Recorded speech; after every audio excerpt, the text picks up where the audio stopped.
أعوذ بالله السميع العليم من الشيطان الرجيم. بسم الله الرحمن الرحيم. الحمد لله، صلى الله وسلم وبارك على نبينا محمد وعلى آله وصحبه وسلم تسليما كثيرا إلى يوم الدين، وبعد.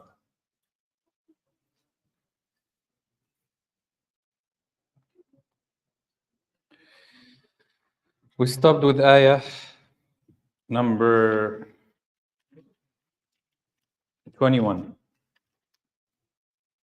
قال الله عز وجل: وكذلك أعثرنا عليهم ليعلموا أن وعد الله حق وأن الساعة لا ريب فيها إذ يتنازعون بينهم أمرهم إذ قالوا بنوا عليهم بنيانا ربهم أعلم بهم قال الذين غلبوا على أمرهم لنتخذن عليهم مسجدا.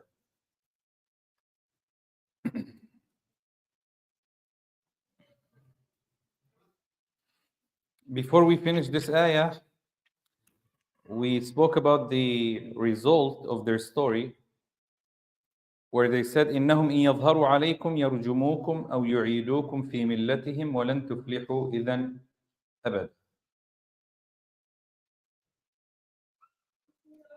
Few things that we want to mention here in this ayat that we want to learn from. Number one, قوله تعالى وليتلطف. Kindness or careful in da'wah is very important. Okay? When you're giving da'wah to people, it is very important to have some kind of mercy and lutf and ease. Here, facing the reality of the problem is the best way to deal with the solution. To find a correct solution to a problem, you have to face the problem directly. You have to be realistic. Over relying upon Allah subhanahu wa ta'ala without taking the means and trying to fool yourself that things will be okay just because whatever reason there is, that doesn't work in the deen of Allah. What he told him, he said, إِنَّهُمْ إِن يَظْهَرُوا عَلَيْكُمْ, for if they come to know about you, يَرْجُمُوكُمْ, they will stone you. Yani this is the reality here. So if you want, you cannot just say Allah saved us in the cave, Allah made us sleep 300 years, Allah protected us from death, Allah subhanahu wa ta'ala protected us from our enemy, and therefore we will continue to be protected. He said, no, you have to do your part. And this surah, I told you, it keeps pushing us to do that. Do what you can, take all the means, and rely upon Allah subhanahu wa ta'ala. But the over-reliance, just because, like people nowadays, they over-rely upon just the concept of being Muslim. Yani, we will be saved just because we are Muslim. Who told you that? The ones who are most tested are the believers. كما قال النبي صلى الله عليه وآله وصحبه وسلم. So he was very frank with them. إنهم إن يظهروا عليكم يرجموكم, they will stone you. أو يعيدوكم في ملتهم, or they return you to their religion, and this is worse than the first. The dua of the Prophet sallallahu alayhi wa alihi wa sahbihi wasallam, اللهم لا تجعل الدنيا أكبر همنا ولا مبلغ علمنا. حتى قال صلى الله عليه وسلم ولا تجعل مصيبتنا في ديننا. Any fitna that you go through, if it's not in your religion, then it's not a fitna. It is something you could handle. If the fitna is in the religion, the biggest this is the most severe fitna that you could face in your life. Allah, we want to live Muslims and die Muslims. That's why we say in the dua, oh Allah, do not make the fitna in our deen. Because the fitna of dunya will at the end pass, regardless, whether it is sickness, death, loss of money, loss of beloved ones, whether it's whatever the case might be, it will pass. But the fitna of the deen doesn't pass. Because not only in this dunya, but also in akhirah. You could imagine a person living all his life upon the deen and then dying other than being a Muslim. He lost both dunya and akhirah. So Rasulullah used to say, Allahumma la taj'al musibatana fi dinina. Kullu musabin ghayru ad-din sahl. Every musibah that is away from your religion, wallahi, it's easy. You don't want to be tested in the religion because you might not be able to handle it. We think we're strong. We think we could do it. We think we have,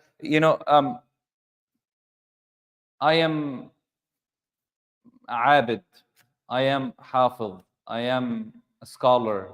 I am, okay. All of this doesn't protect you from doing what? One of the years, you'll be surprised. A young man, his case was presented to us here in Sacramento, in Canada. His father sent him to Islamic school to memorize Quran, to become a hafiz. And he went for 2 years. And he returned back, mashallah. He knows Quran like you know your name. Perfect. But this person never, whatsoever, never was attached to the deen of Allah. And he was leading salah for 7 years. And he was atheist. I don't know how. Yeah, I know. The case was presented like that. So when they asked, when he was confronted with it, he said, it is like every other business. I memorized the Quran. They called me for Taraweeh. That's all I lead. Taraweeh is about $10,000. His voice was very good too, mashallah. So he was like, it is like going to work from 7 to 5 or 8. I just go and I lead. And I think, well, subhanAllah, if you hear his recitation and his memorization, unbelievable. That's the fitna in the deen. He's a hafiz. Yeah, we know. He has the Quran in his heart. Yes, we know. But it didn't change the heart. And people live their life at a level if you haven't witnessed, I'm telling you from experience, we have witnessed that with our own eyes. We have witnessed people who used to come to the masjid, mashallah, they grow their beard, they have ibama and turban, and I saw the same person, not here, not in Davis for sure, okay? Working at a retail store selling female products, clothing and perfume and other, flirting with every woman who comes into the store. Same brother who used to be the first one in the masjid, in the first row, mashallah, if you see him, you think he's Abu Bakr Siddiq who came from Abu Bakr's time to here. See, when you see a picture like that, it doesn't mean, oh, I shouldn't become religious then because I might change. No. But just know that if Allah keeps you guided upon the straight path, that's a ni'mah of Allah. If Allah doesn't test you in the religion, that's a ni'mah of Allah. Do you know how he was tested?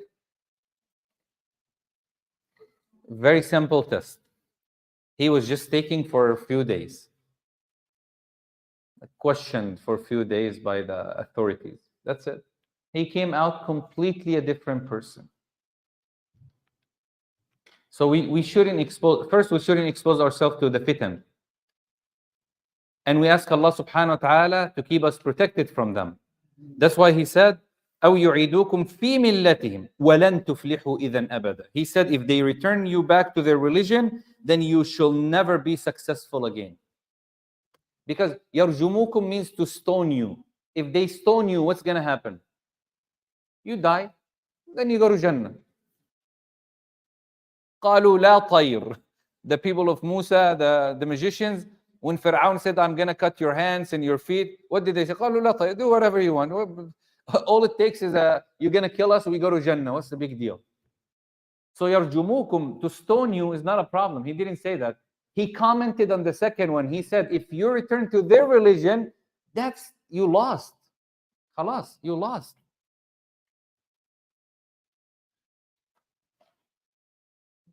Question. Okay? Which one is easier to do? Live for Allah or to die for Allah? Yalla, Bismillah. Then what's the answer, Mr. Which is easier to do? Don't worry about your intention right now, please. Please. No smart question after question. Just keep the question simple. Which one is easier? Okay. Which one is harder to? How am I going to bring the question to you? Huh? Live, die, live. That's not an answer. We're not going to get anywhere.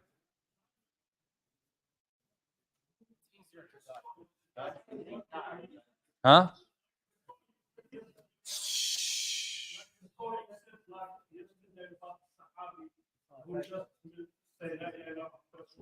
And wanted to jihad and he died. It took him only one day and he died and he only secured Jannah. So which is easier? I'm talking about which is easier to achieve as a person. To die?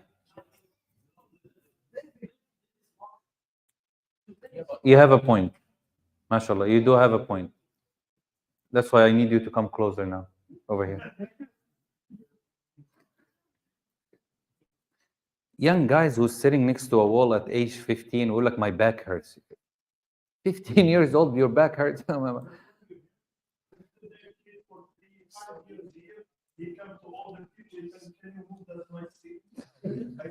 حول الله المستعان. Allah المستعان. These kids now, we couldn't sit in the masjid when we saw adults coming in. But it is easier to die for Allah than living for Allah. Because dying for Allah, all it takes is a second or two or khalas, death. But to live your life for Allah is very hard. So living for Allah is harder. Why? Because you live longer. You have to do so much. You're going to go through a lot. Things are going to change. So here he's telling them, إِن يَرْجُمُوكُمْ, if they stone you, that's not a problem. وَإِن يُعِيدُوكُمْ فِي مِلَّتِهِمْ, and if they return you, أو يعيدوكم, if they return you to their religion, فَلَن تُفْلِحُوا إِذًا أَبَدًا, you will never be successful again. قال وكذلك أعثرنا عليهم ليعلموا أن وعد الله حق. Look at this ayah. Wallahi, this ayah is so beautiful. Allah said, and we might, that they might know, or we made their case known. Okay, we caused the people to find them. The reason the people found them, that they might know that the promise of Allah is true. This is the most important thing you and I should live for. Everything that happens for this reason. لِيَعْلَمُوا أَنَّ وَعْدَ اللَّهِ حَقٌّ. We live, we practice Islam, we give sadaqah, we do siyam, we do everything, so we know that the promise of Allah is true. We're going to know that very soon. You don't do any, all this dunya is made for this purpose. لِيَعْلَمُوا أَنَّ وَعْدَ اللَّهِ حَقٌّ. That you may know that the promise of Allah subhanahu wa ta'ala is true. Allah subhanahu wa ta'ala took the soul of Uzair for 100 years. لِيَعْلَمُوا أَنَّ اللَّهَ وَعْدَ اللَّهِ. So he should. قال أعلم أن الله على كل شيء قدير. After 100 years, he said, I know that Allah is capable of doing everything. Ibrahim alayhi salam, with all his journey in life, and then Allah commanded him to do what? To take birds, to cut them into pieces, to distribute them among on mountains, and then all of this for what? وَعَلَمْ أَنَّ اللَّهَ عَزِيزٌ حَكِيمٌ. Know that لِيَعْلَمُوا. If you reach that point that you know that the promise of Allah is true, your life will change. You know that if you go through hardship, the promise of Allah that ease is gonna come, so you're relaxed. You know, even if ease doesn't come, there is a great reward, so you're relaxed.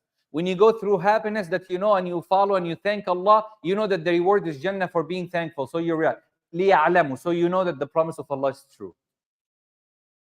It could have been easy that these 7-8 men, what happened to them? They went to a cave, 300 years, they died, khalas, the story is over. No, Allah said, وَكَذَلِكَ أَعْثَرْنَا عَلَيْهِمْ. We made them find them. Why? Why did the people, when he went, most likely when he went to the market with the money that he had, okay, Some scholars said he asked for food that he was not known at that time. Some other people said the way he was looking.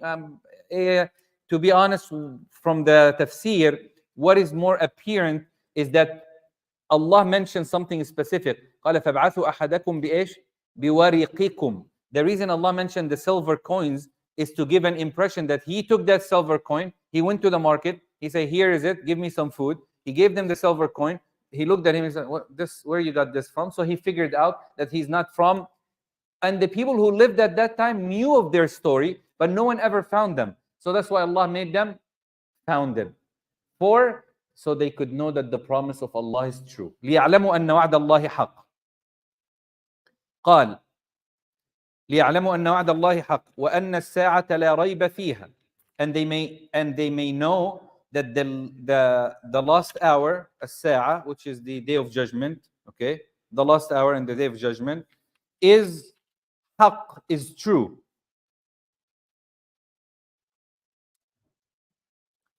One of the most important reasons that a person would be encouraged or discouraged to do an action is that if they believe in these two, وَعْدَ اللَّهِ حَقٌّ, and they believe in the last hour. Believing in the last hour would encourage you to do every good possible action and to avoid every sin that is possible. Why? Because you know that there is a day where there is a question, as-sa'a. There's an hour that is going to come where you'll be standing in front of Allah subhanahu wa ta'ala and you'll be questioned by Allah subhanahu wa ta'ala, even if this takes years to get to it. It doesn't matter. At the end, the result is, promise of Allah is true, the last hour will take place. And the last hour does not mean Yawm al-Qiyamah, because this is the major day of judgment. But you and I, if we return to Allah, if we die, this is our sa'a. Our sa'a starts, our hour starts by our death. So he said, وَكَذَلِكَ أَعْثَرْنَا عَلَيْهِمْ لِيَعْلَمُوا أَنَّ وَعْدَ اللَّهِ حَقٌّ وَأَنَّ السَّاعَةَ لَا رَيْبَ فِيهَا إِذْ يَتَنَازَعُونَ بَيْنَهُمْ أَمْرَهُمْ. That they might know that the promise of Allah is true, that they have no doubt about the last hour. And remember when those people disputed among themselves about their case. Here, something very interesting. We as human beings, sometimes we don't learn from the lesson. We get so distracted by less important matters and we start disputing about it. What's the lesson behind these people of the cave? Anybody remember what we said? I said it to you guys. Al-Firdaus, hardworking, to know the guidance of Allah, how they left dunya behind. I'm talking about them, the young 7 men. Okay? How they left dunya behind, how they gave up on life for Allah, correct? All of this.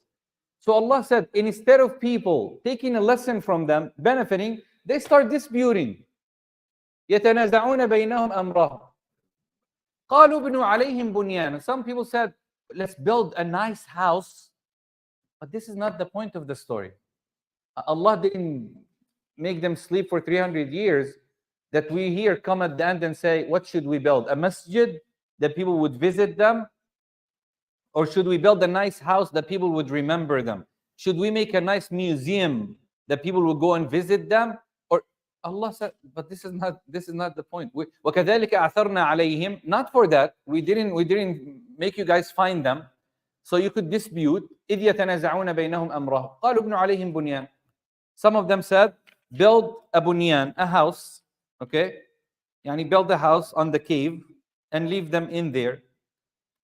فقال الذين فقالوا ابن عليهم بنيانا ربهم أعلم بهم. Allah knows about their situation. قال الذين غلبوا على أمرهم. Those whom their point, or who won their point, said, we verily should build a place of worship over them. Who are these people that always win a dispute? Political people, people in power. So here, it doesn't mean it's allowed to build a grave in a masjid or a masjid on a grave. Because some people took from this ayah that it's permissible to build graves of the salihin and to build a masjid and go and visit them. And we have those in our countries a lot. Every country has. The most surprising one is the grave of Al-Hussein, because that you'll find it in Egypt, you'll find it in Karbala, you'll find it in Damascus, you'll find it in different places. And the Prophet ﷺ, he said, لعن الله اليهود والنصارى اتخذوا قبور أنبيائهم وصالحيهم مساجد. He said, may Allah curse the Jews and the Christians who took the graves of their prophets and righteous people as places of worship.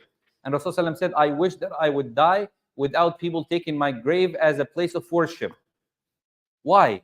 Because we are not attached to the figures. We're not attached to the individuals. We're attached to the concept, to the aqidah. Here in this story of the people of the cave, what was the problem is that they left the whole story, the entire story, and they focused on what? Those 7.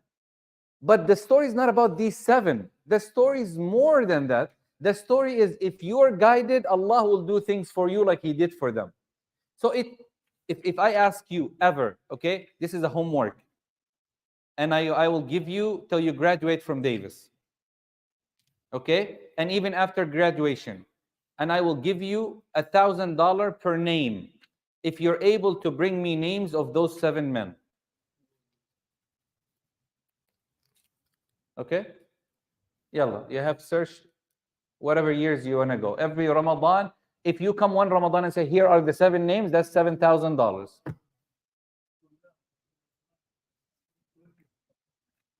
You could say whatever you want. I should know, but that's a good one. The point here is what? Is not their names. Is not how old they were. Is not which country they're from.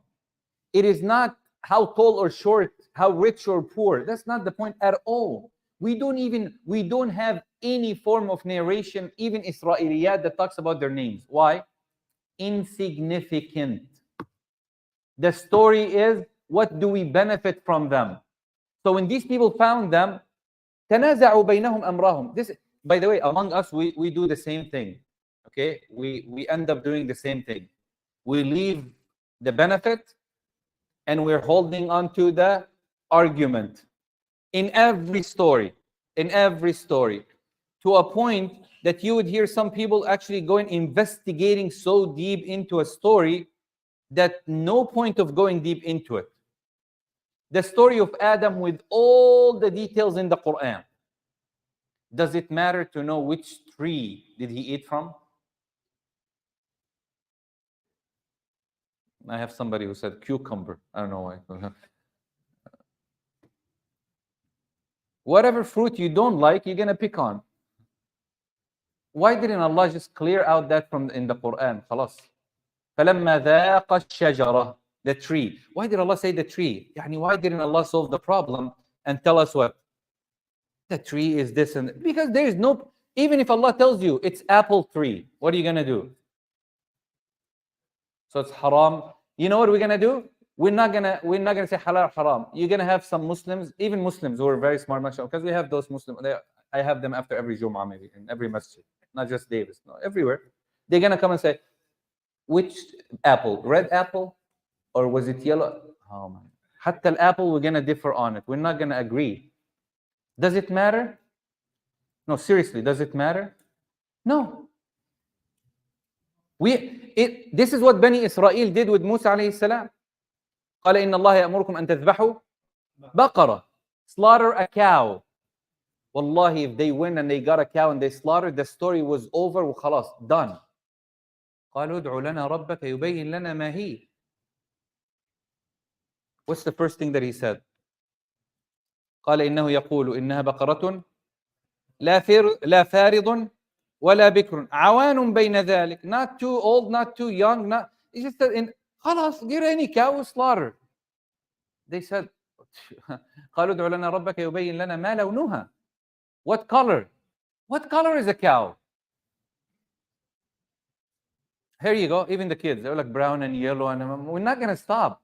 قال إنه يقول إنها بقرة صفراء فاقع لونها. صفراء, that is bright yellow. فاقع لونها, the only way that you could see that brightness of yellow if it's stuck in green. So now they went to every farm to investigate. طيب, they found so many yellow cows. The result was what? They killed someone. The result was they took it by force. The result was they were tortured and punished for not listening to Allah. If day one they took a cow and they slaughtered, the story was done. Khalas. That's why we are commanded not to dispute. Not only not to dispute, even argument that leads to no point. قال صلى الله عليه وعلى آله وصحبه وسلم أنا زعيم بيت بربض الجنة. I guarantee you a house in Jannah, in the highest level of Jannah. لمن ترك المراء ولو كان محقا. If you leave argument, even if you're right.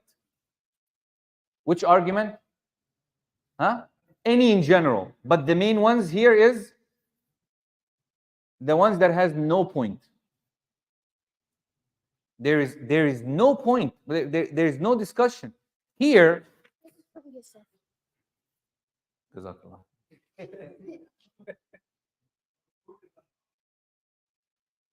في عندنا مثل في مصر بيقول لك لاقيني ولا تغديني. Nobody's gonna get that. And I'm not gonna translate it.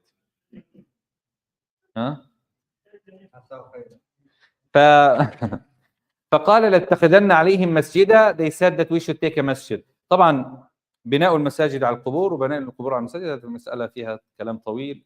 There is a lot to say about this, building a masjid over a grave.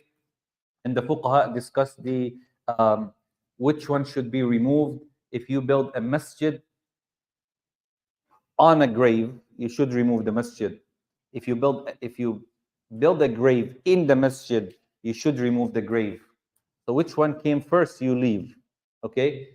And طبعا people, they go and they worship, and this is all form of shirk that we're not going to even discuss. The masjid of the Prophet ﷺ is a little different because of why was the masjid, the grave was brought into the masjid, not part of the masjid. That's a long story. The point of my story here is not to discuss the aqidah or the fiqh issue in this case right now, because Rasulullah sallallahu alaihi wasallam, he said, يعني لا تتخذوا مسجدي لا تتخذوا قبري مسجدا يعبد. Do not take my grave as a place of worship. Okay? Those people in power, قالوا لنتخذن عليهم مسجدا. The people in power said, they won because people in power always win. So they said, we will build a masjid. Now, سيقولون ثلاثة رابعهم كلبهم. They say they were three, and the dog being the fourth among them. سيقولون. The scene here is very beautiful. Anyone know what a scene is for? Arabic class. It makes a verb for sure, affirms a verb. So if it comes before a verb, what does it do? It affirms it. Yes. سيقول السفهاء. They will say for sure. Allah said, سيقولون. They will say 3 or 4. Again, Allah is saying what? They won't stop disputing. They would even discuss how many they were. People will say, سيقولون ثلاثة. Does it matter? No. I always tell people this: when you read the Quran, pay attention to these little details. Allah said, سيقولون ثلاثة. سيتكلمون. People are going to talk anyway. Okay? People are going to speak regardless. All right? خلاص? You come to the masjid, the lights are on. Someone is going to say, what? Yani, spending a lot on electricity and there's so much light. We don't need all this light. Okay, a nice brother is going to go to the back and do what? Turn off some. Few minutes later, you're going to have someone else walking in. Why are you guys sitting in the dark? سيقولون. Allah said, سيقولون ثلاثة. There is no point of discussion, but they will say. Isn't that the case with... The case is that people talk about things that their business and none of their business, they will talk. So don't be surprised that people are talking about your business. Don't be surprised when people get involved into your business. Why? سَيَقُولُونَ ثَلَاث. Allah didn't bring these people out, the people of the cave, for you to discuss their matter.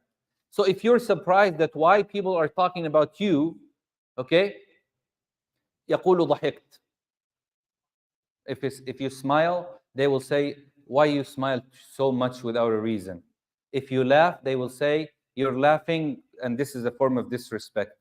If you sit serious, they'll say, what's wrong with you? You don't joke? The Prophet ﷺ abis. And if you're talking a lot, they'll say, oh, he doesn't stop talking, he's talkative. If you're quiet, oh, he's arrogant, he doesn't want to talk to us. You will never please people. قال النبي صلى الله عليه وسلم من أرضى الله بسخط الناس رضي الله عنه وأرضى عنه الناس ومن أسخط الله برضا الناس سخط الله عليه وأسخط عليه الناس. If you please Allah, even if you displease people, okay? يعني صلاة, I'm going to give you example. صلاة. Now this is Davis, but alhamdulillah changed. Alhamdulillah, now it's Davis for sure. One year we had a Imam, may Allah subhanahu wa ta'ala bless him, say Ameen. Not me. I'm making dua for someone else, wallahi, not me. Okay? So, first day of Taraweeh, okay? He read his way. Beginning of Al-Baqarah, خلاص? And the Shaykh was going a little slow. So we had some people who came and they said, can he please go a little faster? I said, go talk to him. They spoke the same language too. So they went to speak to him. The Shaykh came second day. But mashallah, he went turbo. We couldn't even catch him like ruku' and sujood. He actually, mashallah, his memorization was very good and he was just going very fast. The brothers couldn't take it. They ran to him. They told him, what's going on? It's too fast, slow down. So he slowed down again. So the brother got, wallahi, 3-4 days. The Shaykh was like, what am I gonna do? Every speed, this is the problem. Every speed is like that. And he said, just make it wasata, in between. I am sure, still some people, I'm gonna complain myself about something, but you're gonna have a complaint anyway. But the point is, you try to please Allah subhanahu wa ta'ala. Okay? You try to stop yourself, especially things that are not going to change. There are people, with all the love and respect, there are individuals who complain for the purpose of complaining, not for a benefit. So again, they do what? They complain just to complain. Wallahi, just to complain. If they don't find anything to complain about, they'll make something up. If you're dealing with such a person, you just have to understand this is a personality. But the advice of the Quran is not to do that. If there's a benefit, advice. Here, سيقولون ثلاثة رابعهم كلبهم ويقولون خمسة سادسهم كلبهم رجما بالغيب. Allah said, they're talking about 5, 3, 3, 4, 5, 6. What's the point? You just want to talk about anything? Yes, they just want to talk about anything. And Allah said, رجما بالغيب. This is all not true. This is رجما بالغيب. And then Allah will explain, and then Allah will teach us the lesson and the benefit. So, I would say to myself, and I always remind myself of this hadith, mind your own business. Mind your own business. If there is something that is not going to be of a benefit to you or to others, then there is no need to get involved in it so you do not embarrass yourself or others. That's very, very simple. If there is no point of a discussion that you see with someone who have no clue what they're talking about, or even if they have a point that is not, you already explained a million times. خلاص, move on. قال النبي صلى الله عليه وسلم أنا زعيم بيت بربض في الجنة. I will guarantee you a house in Jannah. This is Rasulullah guaranteeing a house in Jannah. If you leave argument or debate, dispute for the sake of Allah. You know, the best way to say it is what? Sometimes you just say, yes, you're right. Jazakallah khair. Wa sallallahu ala nabiyyina Muhammad. Alhamdulillah. Jazakumullah khair. Assalamu alaikum. No, not that you're right. I'm